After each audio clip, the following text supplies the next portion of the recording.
thank you, Nicki, for tuning in. Really do appreciate it. I've got some questions set up to go through. Just to set a bit of context, though, just for anyone that didn't catch your talk, was it last Monday? Yes, I think it was last Monday. Yeah, about 10 days or so ago. Yeah, feels like a lifetime ago. I think it's about 15 talks ago now. But just for anybody that didn't catch that, hasn't seen the feedback, we had some feedback come through. One of them, just got them here. One of them, the talk was absolutely fantastic. Tools, techniques, and insights described will definitely help me in my current role. Really insightful talk. Speaker gave a good intro, motivation, definitions, and eased us into the main points of the presentation. Really enjoyed it, and very inspiring was another bit of feedback. So clearly a very well-received talk. Now, obviously, we've got this new group that we've set up. That is the aspiring speakers. This is the women's only faction of that.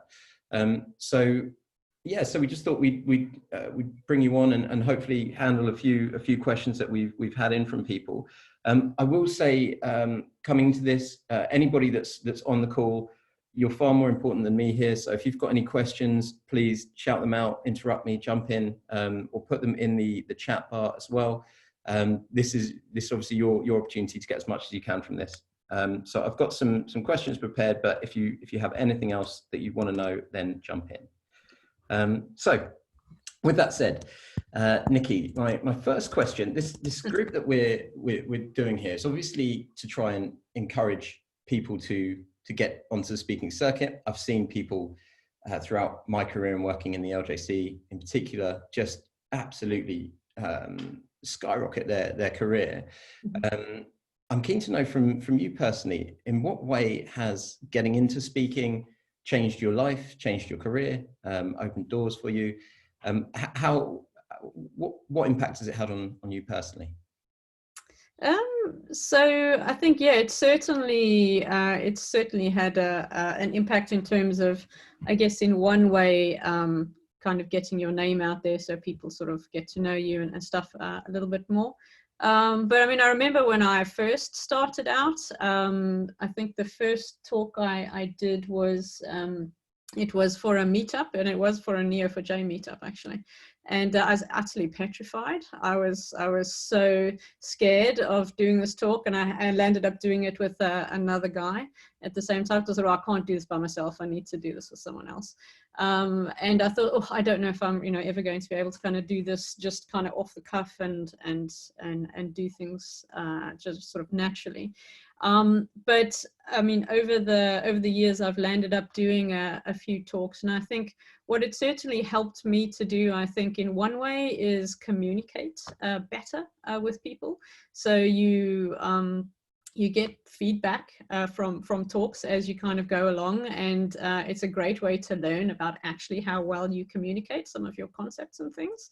So for me, that was actually something which was quite good, as I ended up spending a lot of time trying to figure it out, but actually, how do I construct my talks and things so that it actually makes sense to other people?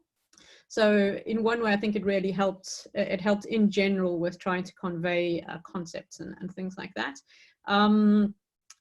It also, I think, in some ways, it did open up doors for me in terms of people recognize you if you talk a few times. So and then people will actually come and sort of ask questions and things. And I was always on the reverse of that. I was in awe of the people kind of talking and things. I'm like, speakers and things. But it was a great opportunity, to just actually get out there and allow people to kind of chat with you and stuff. And I really enjoy it. So a good networking opportunity. You get to meet more people and get better at public speaking is some of the things that I think has been quite helpful for me. Okay, I've got like 3 or 4 questions off the back of what you've just said there. Okay. First things first, starting with that first night at the Neo4j meetup. Yeah. You were petrified. Yeah. But you stuck at it. I stuck at it. Yeah. Why? Why? What made you come back? If you were, I take it you got the adrenaline rush before and then afterwards and all that kind of thing. Yeah, I had before, I had during, I had after, I had everything. So it was. I mean, I really enjoy trying to teach and sort of convey concepts. So in a general way, I really enjoy that. So I enjoy speaking and stuff. Although I was quite scared, but yeah, it was a bit of a rush as well, if I'm honest, because you kind of finish it and I'm like, wow, actually I managed to do that. I got through it and it was okay. People didn't ask me questions that I absolutely couldn't answer, and there's that fear of people going to ask questions and I don't know what they're going to ask. Can I answer the questions because I don't know everything? So I had all these sort of things going on in my head, but once you've kind of got it under your belt and you realize actually it's not, it wasn't as bad as I thought it was. It gives you the sort of confidence to go for the next time and stuff as well. Nice. I remember I was pushed into opening our first event. I hate it. I said, right, who's going to open it? And this guy said, yeah, you are. And I was like, no, someone else has to. And I remember there's still a video of it somewhere. But the whole event, I stood like this at the beginning as opening this event, so awkward and uncomfortable about doing it. But then I sat down, a 2-minute introduction, not a 40-minute talk, a 2-minute introduction. I couldn't stop. My heart was beating so fast for like the 40-minute. The next guy didn't hear anything that he said. Yeah. But yeah, it's tough. Oh, that's cool. But you did come back. You did keep going. Yeah, did keep going. And so you say it's helped to improve your communication skills. Mm-hmm. That was the first thing that you mentioned there. The biggest thing that stood out. What has that led to? Would you say, like, were you a CTO when you first started speaking, or has that come off the back, like that come afterwards? No, so I was a senior consultant when I first started speaking. So I'm a CTO at Open Credo, and when I first started speaking, it was actually when I came to Open Credo, because that actually was one of the things I wanted to do. So when I changed careers, when I changed companies, I really wanted to get into new technologies, get the opportunities to be able to do things like speaking. So it was a deliberate move on my part, and I was aware that Open Credo was a type of a place that would allow me to do that. Oh, sorry, I forgot the question. What's the actual question? The communication skills. So basically, how, like you say, it improved your communication skills, but if that had opened the door to you becoming a CTO, if you feel that was, an important stepping stone in that. Yeah. So I started as a senior consultant, and that's when I started sort of speaking. So I wasn't the sort of CTO yet, but I think it does certainly help. I mean, I would say, you don't have to do that to become a CTO. It's not like a prerequisite that you have to be able to talk to become a CTO. But it did help to be able to, I think, communicate well with different levels, because different talks sometimes will target different levels of audience. So you've got more business level, and then you've got real sort of techie. So being able to understand how to differentiate your talk and hit both or all of those audiences at the same time is generally a skill that is very helpful when you get to sort of senior exec positions like a CTO as well. So it certainly helped, I think. Okay, brilliant. Also, you mentioned it opened up a few doors for you. People started recognizing you and approaching you and networking. Mm-hmm.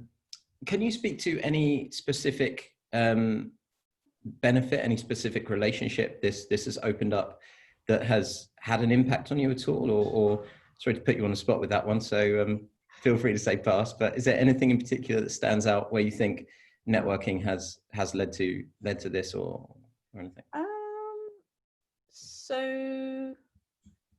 So I think, so I mean, having spoken sort of once or twice, I started getting approached to speak at other types of conferences and things. So in general, that allows for the networking. And in the, for example, in the business that I'm in now, that's quite helpful because sometimes we get work off the back of that.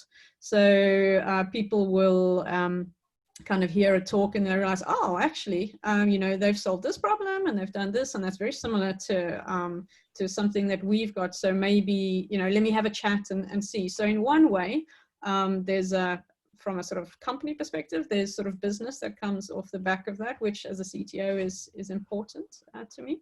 But I think in general, I've met some really great people. So yeah, met so like the guys from HashiCorp and stuff.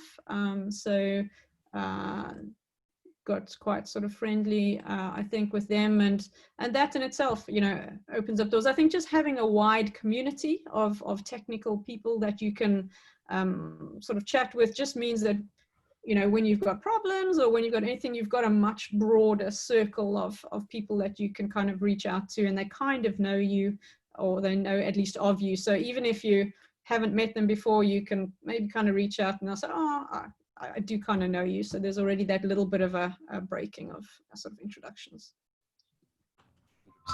We definitely hear this a lot from people that have spoken to spoken at conferences and various other things, that people seek them out afterwards and want to talk, and they're kindred spirits, you know, yeah. People that really like what you do as well. And it's hard to quantify, but it just makes your life better. It makes your career better to know other people that share your passions, your enthusiasms and things. So, and I mean, and I think the other thing, which is I feel very strongly about as well, is that it's a two-way street as well. Street, should I say?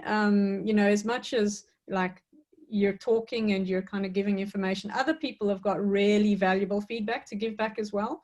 So some, you know, I've actually learned a lot from speaking with people after my talks, and they say, yes, that's great, but, you know, what about this and what about that? And have you thought about this? And I'm like, no, I haven't actually. That's really interesting. And that can actually open up other angles. So by speaking, you land up opening yourself up to learn more, even by speaking, because of the interactions with people. So that's really key. And I think it's very key to learn from that and take the feedback. So, yeah. Okay, great. Again, sorry, I'm like sitting up front here, but has anybody got any questions at all on anything Nicki said so far? No, good. Okay, I will just I'll just crack on. Again, just a reminder though, feel free to jump out or put them on the chat. Okay, so one of there's two. We ask everyone that signs up to the groups or the events what one question is most important to them. There's two things that come up over and over again. One is nerves and one is topic selection. So how do you deal with the nerves? There is obviously this nervous energy. I still get it myself. I've opened 32 events, I think recently, 33, something like that. I still get it before every single event. I can't help it. And it's just always going to be there. So how do you deal with those nerves?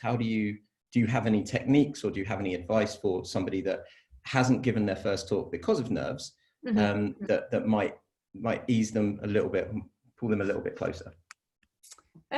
So I think for me, one of the biggest things is to practice. So practice. And that's exactly what I did for my first talk. And I still do that as well, even now. It's a little bit easier as you go along. It gets more natural, but I think there's always going to be nerves. And as you say, that doesn't necessarily go away. So even before I give a talk now, I'm sort of going on stage or whatever, I do have a little bit of nerves, but then it kind of goes away as you start and you actually get into it. So I would say so practicing, I think, is a really good thing. The other thing is to maybe start small. So you don't have to start with like this massive conference once we are allowed to actually be outside with people again and stuff. You know, just doing maybe something virtually or doing with a smaller group of people is a good way to get started and at least kind of get you going, allow you to learn and get over some of those nerves and some of the you know, the sort of things that you might think, oh, I'm going to struggle with this, I'm going to struggle with that. And it allow you to see whether you do or don't, and then you can adapt with a smaller sort of audience. So I think that's one thing. I don't have any specific thing, like when I'm up there, it's just, you know, go for it. But I do find that being prepared makes a big difference, because sometimes, you know, things go wrong, and you've just got to adapt. And if you aren't prepared, then it tends to go even worse. So, you know, if something goes wrong with your slides or something, then at least if you vaguely know where you are and what you're saying, you can just go for it. Whereas if you're not prepared, I think that can be quite challenging. So, and then the nerves just go everywhere. So. Yeah, I remember one thing that I used to have to do before everything, I was almost frozen, but if I started by saying, can I see a show of hands? How many is this your first event? How many have been here so many times before? Just some kind of feedback, something was like, okay, now I can talk. Now I had to get something back from someone. It's so hard though. Yeah, actually, one of the things that I do sometimes try to look for is for a friendly face in the audience. So there's usually one of those somewhere. You know, some of them will look like they're falling asleep, and that's just, you know, that happens. Don't take offense. That's normal. But usually there's some lovely little soul out there that's really beaming and really intently listening. And if you kind of focus on them, that's quite helpful. So still look around, but, you know, plant people in to be your supporters. Or you could plant people in as well. That's not bad for your first event. Having some friendly faces there is very helpful. Yeah, absolutely. So that's actually a good suggestion. Okay. One question we've just had in: any particular conferences that you would suggest one tries to speak at, and are there any that you would avoid for any reason? So I think that there are, so one of my, so I think depending on what it is that you are sort of talking about, might depend on whether there's specific conferences that are geared towards that subject or that technology. So in one way, I would say it actually depends on what you're talking about as to which conferences you want to talk at and or avoid.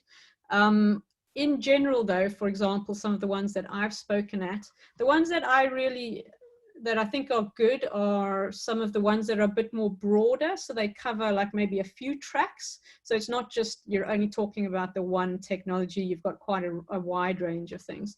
So I would say things like the go-to conferences are quite nice to aspire to. And even QCon, if you can. I think, QCon is sort of invite only, so you'd need to become known and be in the circles. But I think if you can get to that point, I think QCon is a great place to actually talk at. So those, I'd say are two of the, you know, the bigger sort of ones. I think there are great individual sort of conferences as well, tech specific conferences that you can speak at.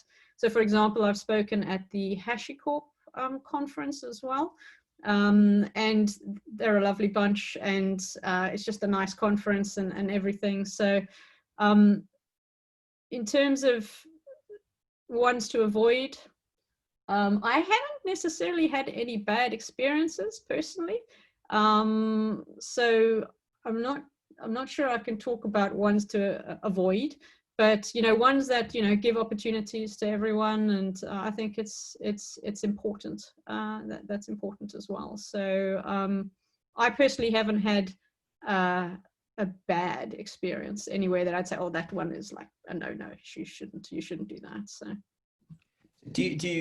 how do you choose which ones to go for? How do you choose which conferences to submit abstracts to and which not to? Is it random, or is it strategic? What's your approach?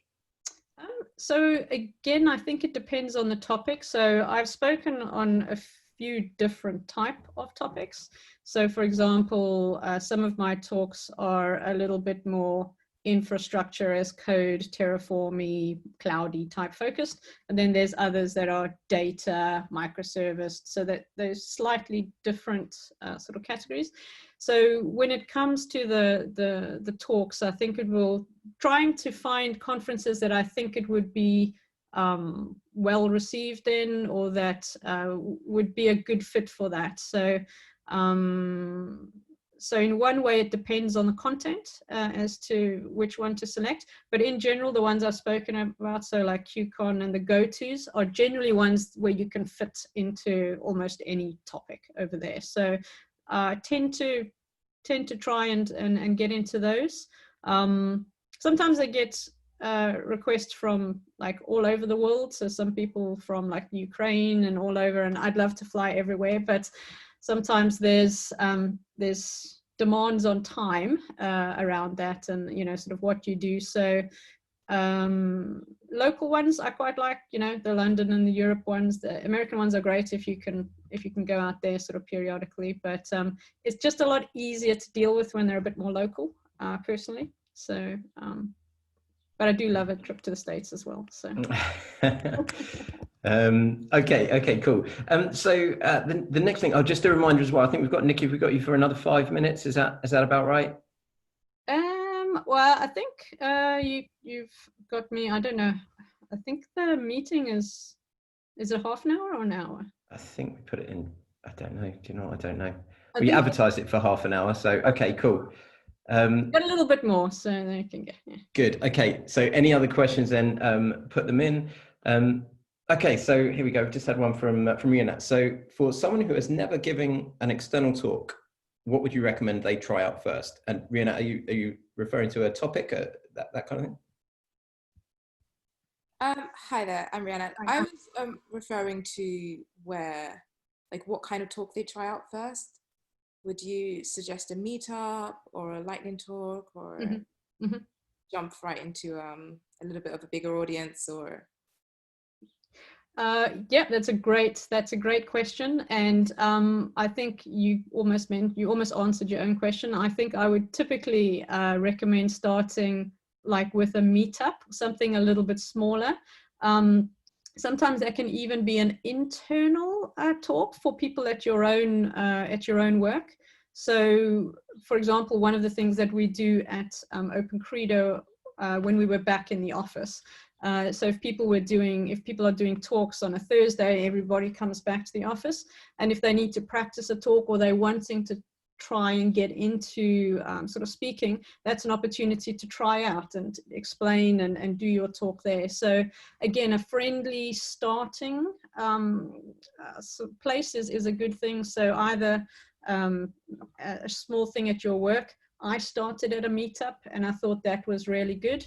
And then kind of, you know, working your way up, because you also work out some of your, you know, the nervousness and things like that. And even for some of the bigger sort of conferences, sometimes they would like to see a video of you having sort of spoken before. So, so that can be quite helpful in order to help you get to some of the other conferences. But at the same time, you know, if somebody gives you an opportunity to start with something maybe a little bigger, don't necessarily say no, but practice. If you do land up going down that path, you know, grab what's given to you, but just make sure that you practice and try it out on people. Thank you. Yeah, 100%. I think, but just as well, ask for feedback and say, don't be kind, be candid, and tell me what works and what doesn't. And you'll often find that a lot of people we see through the lightning talks say, oh God, I hate watching myself back. And it really is something that you do at the beginning, and then you sort of just learn to accept it. But when someone tells you back, you were really good, you know, I really like that particular part of how you delivered it, or that was really interesting, that was good, but maybe those two things, do more of that. All of a sudden your confidence for it skyrockets, and you'll just, yeah. So I really like that advice, actually, speaking to internally and finding some friends that'll do it. I think it's yeah, really good advice. Yeah, just to echo that, I think being explicit with people and giving them permission to give you critical feedback will enable you to actually get critical feedback. And this is something that I think applies to general work as well. Like, people generally don't want to say if they think you've done a bad job, or if they just want to say nice things, but you need to give them license to give you honest feedback. And that is just to echo what Barry said, absolutely. Make sure that you ask people to point out the good, but also the areas where you can improve. Yeah. Okay. And so if it was someone's first talk, then I'll come on to the other question, which we typically get often. How do you choose a topic? Do you have any thoughts or advice for somebody? Again, this is someone just getting into it, trying to, and believe most people will think they have nothing of interest to tell anyone, and everyone else knows everything they know. And that's typically what everybody that we have coming into this seems to feel, or at least 90% of people seem to feel. So what advice would you have for that? What kind of, is there any good areas to start with? Any good introduction talks? Anything like that that would give people a good first start? Interesting question. I think in one way, a good talk to start with is something that you're comfortable with. And what some of the talks that I really enjoy are the ones where people have done something or built something, and then they explain what they've done, or they've got some war stories or something to kind of tell, because you're speaking from experience. So if you've been on a project and you've done something, you think, oh, you know, this is, you know, this is an interesting angle, or this is, you know, something that people might be interested in, or even if you think it's not, as Barry said, quite often, whilst you might not think it's innovative or interesting, other people quite often do. So people learn a lot from other people sharing their experiences. So one of the, I think, starting points is if you are on a project and there's something that you worked with, a piece of tech or whatever it is that maybe you had some challenges with and you overcame it, that story is worth telling, because people like to hear those stories anyway, and you'll be familiar with it. So you will, you know, it's a lot easier to talk about things that you've actually had real sort of low-level sort of experience and stuff with. So that's one category of talks that I'd probably recommend sort of starting with. The other ones is, you know, if you're really interested in something, if you're interested in a particular topic, and you're kind of doing your research and you think, you know, this is a new angle or whatever, then, you know, do that as a talk. And it's it could be a different type of talk. So it doesn't have to be, you know, I've been there, I've done that. It's, I'm proposing something different because I think it's an interesting way to go. And that's sometimes how many new ideas and things actually come up. So, so yeah, that's probably what I'd start with. Yeah. Okay, great. Can I just ask, have you personally come across or had any mentors in your speaking? Anybody that you've either that you've known and that has actively coached you, or that you've sort of seen from afar and modeled part of yourself around, modeled part of your presentations around at all? Anybody that you've learned from? So I probably don't have anyone specific that sort of mentored me, so to speak, through that. It's a little bit of figure it out yourself and figure out what works, if I'm honest. But I did kind of, you do look at other people and how they present, and you try to maybe copy some of those sort of styles and things. So I had a guy that used to work with me. Some of you will probably know him because he speaks all the time. His name is Daniel Bryant. And he used to work with me at Open Credo, and he, you know, he's done like so many talks. So I actually, you know, chatted with him a fair bit actually on, you know, some of the ways that he does things. And so whilst not a sort of mentor per se, it's getting advice and getting feedback from people about how they do things. So so there wasn't anyone sort of particular that I got sort of mentored from, but just looking at how different people had done it. And often it's looking at different styles. So there's very different ways to do talks. And personally, the one style that I think is a good way is to do it as a story. Everybody likes a good story. So, you know, if you just go in and it's super dry and it's just like, you can just see command line things, people are like, they just they've dropped off by like 5 minutes.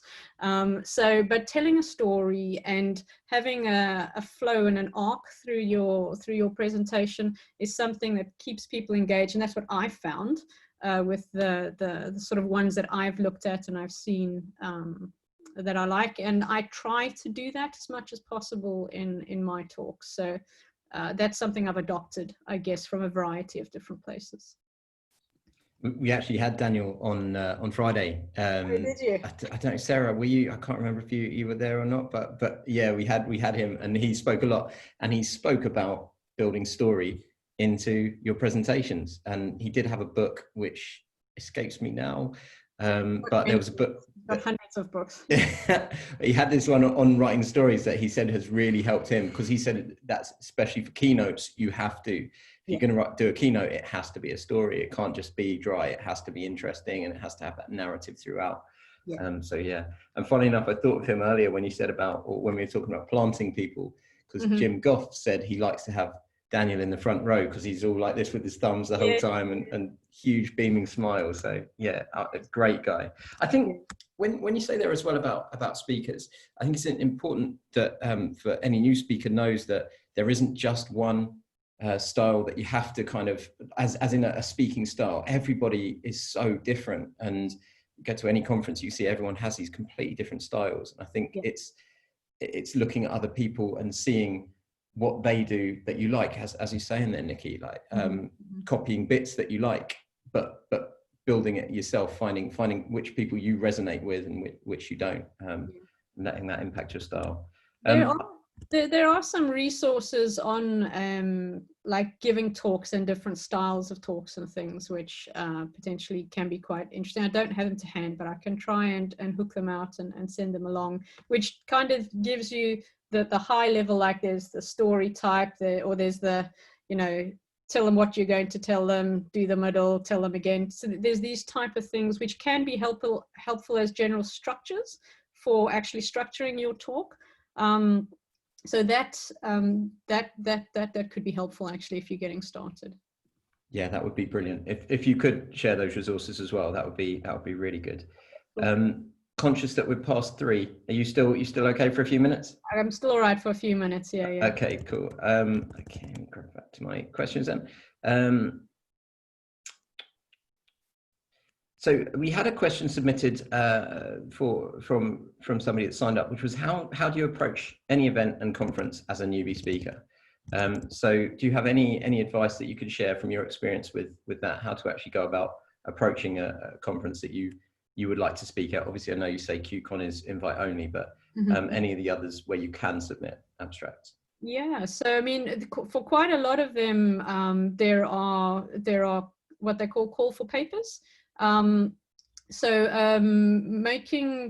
think preparing your sort of abstract and title to be able to go to one of these conferences is one of the sort of key things to at least get noticed if you're just starting out. So what I've found both sort of on the sort of program committee side as well as submitting is that you need to be a bit creative about your abstracts and titles and things like that. So,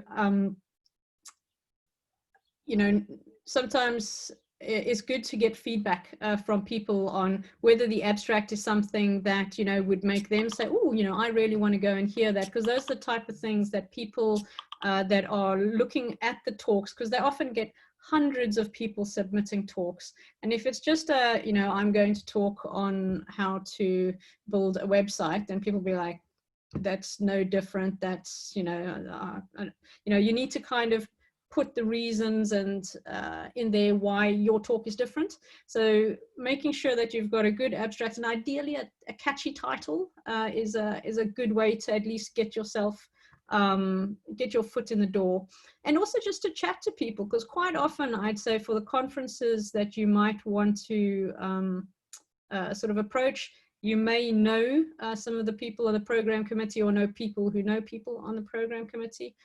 So, finding out from them what it is particularly that they're looking for and stuff could also be a helpful way in. So other things about approaching the conference. I think also don't be discouraged when if you get you know, you get turned down for one of your talks. You generally have to submit loads of talks to loads of conferences, and then you might get like 2 or 3 kind of picked up. And don't sort of take it personally is what I would say. If you're approaching a conference, you think, oh, I had a really good abstract and it didn't get in there, and because you'll get in somewhere else. So don't restrict yourself to just saying there's only these ones that I'm going to approach. I think if you're starting out, spread the net relatively wide to kind of get into a few places, and then once you've kind of established yourself and things, then you can start narrowing down to the ones that maybe you know, if you've got loads of opportunities that you want to sort of hone in on. Yeah, it's a really good point, and I think it's so interesting. Like you can see people that do submit and they don't get accepted, and you take it personally at first.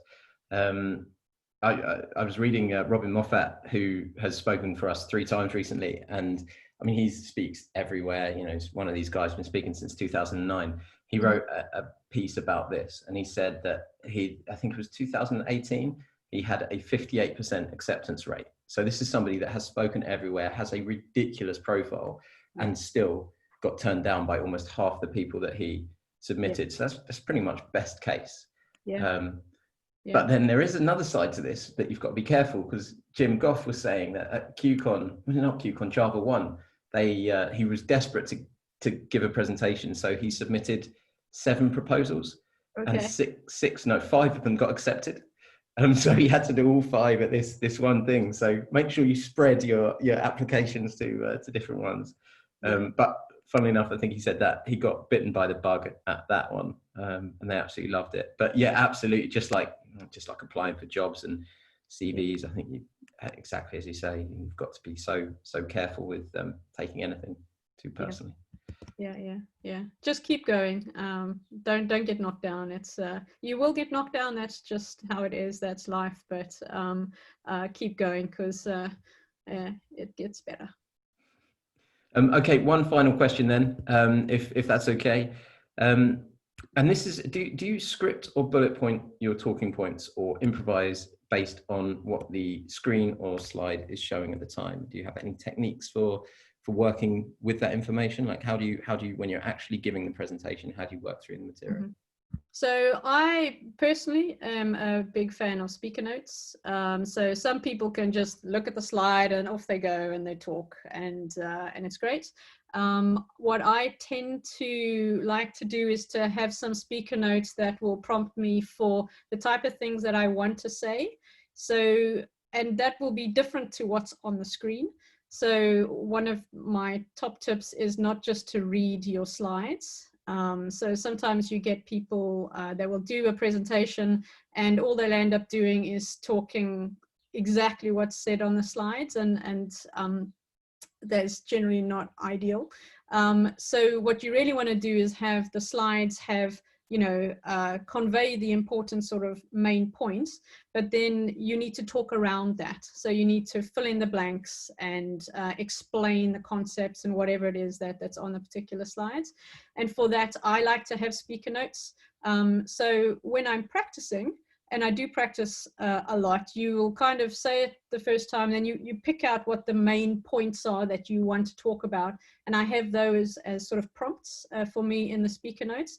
And if you've practiced it enough time, it doesn't quite come out exactly the same each time, but you at least, you have the prompts in the speaker notes to know what the things are that you should be talking about when you're on the screen. Because otherwise, sometimes I find if it's just what you see on the screen, you just end up talking or saying the stuff that's on there. So that's my approach.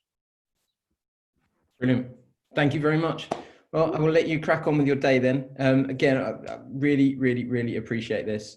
So thank you so much. Yeah, and anything that we can do, let us know. I'll let you know if we manage to encourage anybody to get onto the circuit at any point. I'm desperate to make a dent here, to make a difference, and see if we can help people. So, and I'll also be sharing this video I should say that actually, I'm going to be sharing this video beyond to new people that sign up and anything.